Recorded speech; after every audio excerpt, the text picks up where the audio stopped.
Dernier chapitre sur le Vorarlberg autrichien où le développement durable vaut également pour les relations sociales. Dans cette région entre plaine et massif, similaire donc à notre département, les petites communes tentent en effet de centraliser les services à la population. À Ludèche, ce centre communal construit avec du bois local et économe en énergie héberge rien de moins que la mairie, le bureau de poste, la bibliothèque, la garderie, la salle polyvalente, 2 boutiques, des bureaux ainsi que 2 petits appartements. Une centralisation à faire pâlir d'envie. Ce type de bâtiment, là oui, ça pourrait être implanté, surtout pour développer peut-être le tissu économique et notamment le commerce de proximité. Voilà. Parce que pour l'instant, on n'a qu'une boulangerie, des pots de pain au centre. Et bon, peut-être qu'on pourrait développer d'autres choses. Bon, on a un coiffeur, mais qui est un peu plus loin, enfin une pharmacie quand même, un médecin.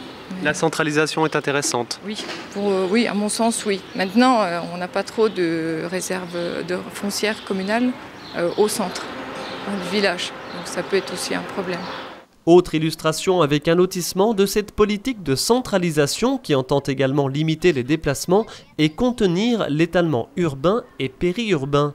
En fait, 7 maisons pour 7 familles qui ne se connaissaient pas mais qui ont construit ensemble sur une même parcelle, un concept que les urbanistes appellent autopromotion.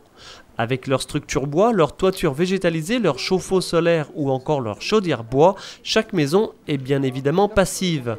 Moins de 100 € de consommation énergétique par an. Là encore, un bel exemple à suivre. Je suis très confortée dans notre réflexion actuelle à Dévillers parce que justement ce projet d'écoquartier, c'est la centralité du bourg, quoi.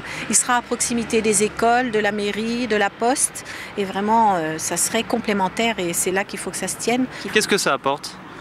Ça apporte une qualité de vie déjà, hein, ça évite des déplacements en voiture, ça permet aux gens de se rencontrer, ça permet oui, d'enrichir la vie du village, de créer du lien social, etc. Et je trouve que c'est très important. Dernières images du Vorarlberg autrichien avec l'Energie Institut, l'Institut de l'énergie qui s'est installé au-dessus de cette caserne de pompiers rénovée au standard passif.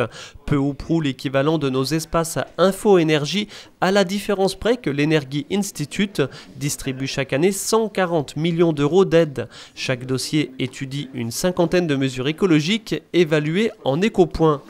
Il dispose également sur son territoire de 18 bureaux d'accueil. Un outil qui devrait permettre, rappelons-le, à ce land autrichien de consommer 5 fois moins d'énergie d'ici 2050. Un véritable pari sur l'avenir dont élus et professionnels qui participaient à ce voyage ont promis de s'inspirer.